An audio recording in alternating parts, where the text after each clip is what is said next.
de la Méditerranée reconnaissait trois montagnes sacrées. L'Olympe pour la Grèce, le Sinaï pour le Moyen-Orient et le Canigou pour la Catalogne. C'est au pied de ce dernier que la légende rapporte qu'au IXe siècle, le roi de France, Charles de Chaume, trempant ses doigts dans la plaie sanglante de Guifrero, comte de Ria, blessé au combat, traça sur le bouclier d'or de son vassal 4 barres de sang. C'est ainsi que le plus ancien blason connu à nos jours devint l'emblème de notre Catalogne.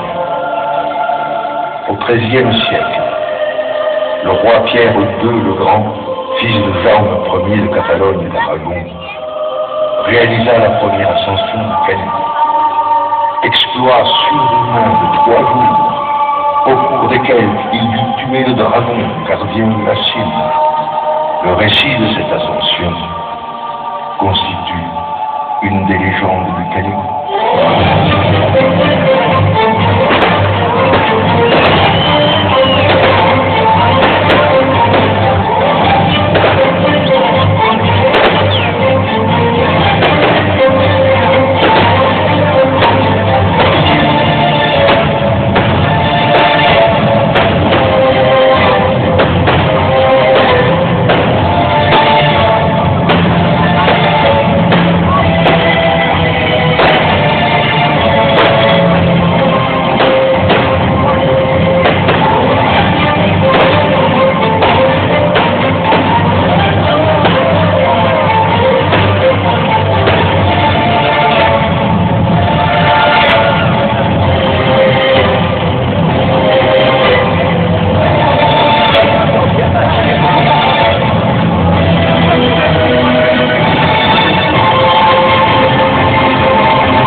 La situation géographique du Canigou en fait une des montagnes parmi les plus hautes près de la mer.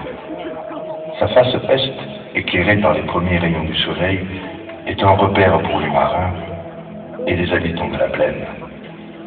C'est aussi un refuge lors des invasions passées. C'est sur les flancs protecteurs et sacrés de cette montagne que se sont édifiées des abbayes comme Cérabonne, Saint-Martin, Saint-Michel de Bouchain. Le Canigou possède des richesses bien réelles, des sources pour l'eau des vallées, des forêts pour le charbon de bois, une végétation luxuriante, ce fer d'une qualité exceptionnelle et ces grenats, pierres précieuses, d'une jolie couleur rouge rosé, montées par nos joailliers sur des bagues, tout l'éclat de bijoux aux couleurs de sang et d'or.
Le Canigou est très souvent cité dans nos chansons et nos poèmes, comme pour faire résonner son nom à travers toute la Catalogne.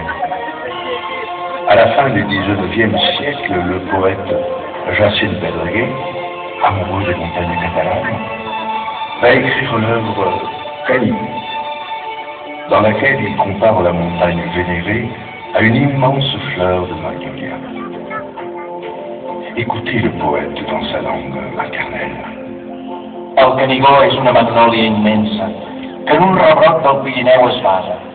Per abelles, té fades que la volten, per papallons, els cignes i les àligues. Formen son calze esquerides serres, que plateja l'hivern i l'estiu daura. Grandiós veire on veu l'os l'estrella, els aires rellentor, els núvols aigua.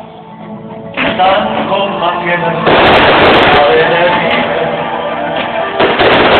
tant com la queda la benedita,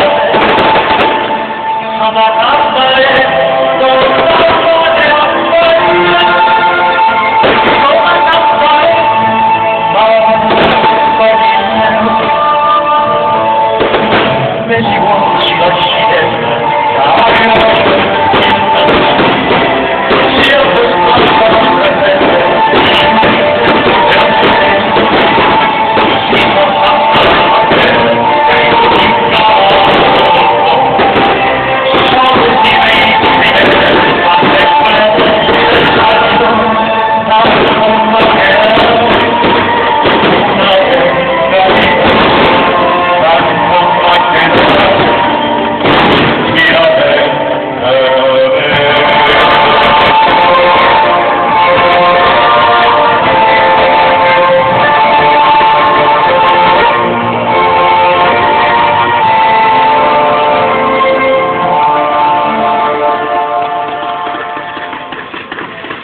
Pendant cette nuit magique, où les sources de nos montagnes ont des vertus exceptionnelles, où les plantes et les fleurs révèlent pleinement leur pouvoir curatif, les hommes se réapproprient le feu sacré